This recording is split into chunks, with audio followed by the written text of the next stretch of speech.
घडामुळे देशभरातील विद्यार्थ्यांच्या भविष्यासाठी ठाकरे बंधू मैदानात उतरले। ठाकरे बंधू थोड्याच वेळात पत्रकार परिषद घेणार आहेत। उद्या छत्रपती शिवाजी महाराज पार्क मध्ये तिरंगा रॅलीचं आयोजन करण्यात आलंय। तिरंगा रॅलीत सर्व पक्षांना सहभागी होण्याचं आवाहन ठाकरे सेनेकडून करण्यात आलंय। 26 तारखेला मुंबईत ठाकरे बंधूंचा संयुक्त मोर्चाही असणार आहे।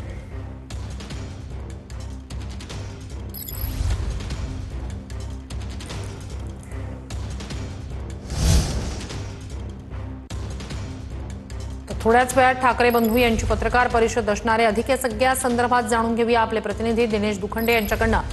दिनेश, ही एकत्रित पत्रकार परिषद काय अधिकचे अपडेट्स आहेत?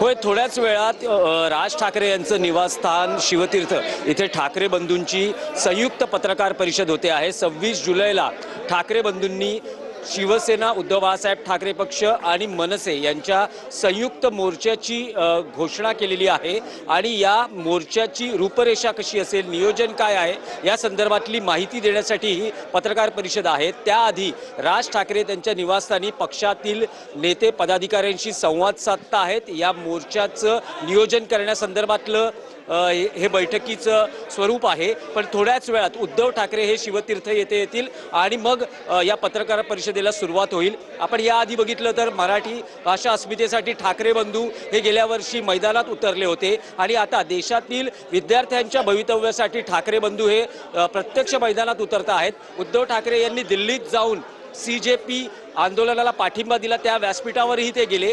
राज ठाकरेंनीही मुंबईत CJPच्या कार्यकर्त्यांशी, विद्यार्थ्यांशी, समर्थकांशी संवाद साधला आहे।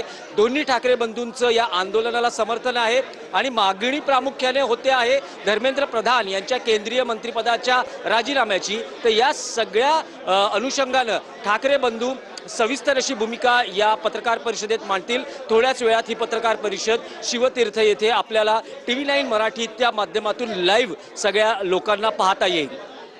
नक्कीच थोड्याच वेळात ही पत्रकार परिषद असणार आहे। सगळेच विरोधक या मुद्द्यावर आता एकवटलेले पाहायला मिळत आहेत। उद्धव ठाकरे हे तर थेट जंतर मंतरवर पोहोचलेले होते, दिपके यांची भेट घेण्यात आलेली होती। तर इकडे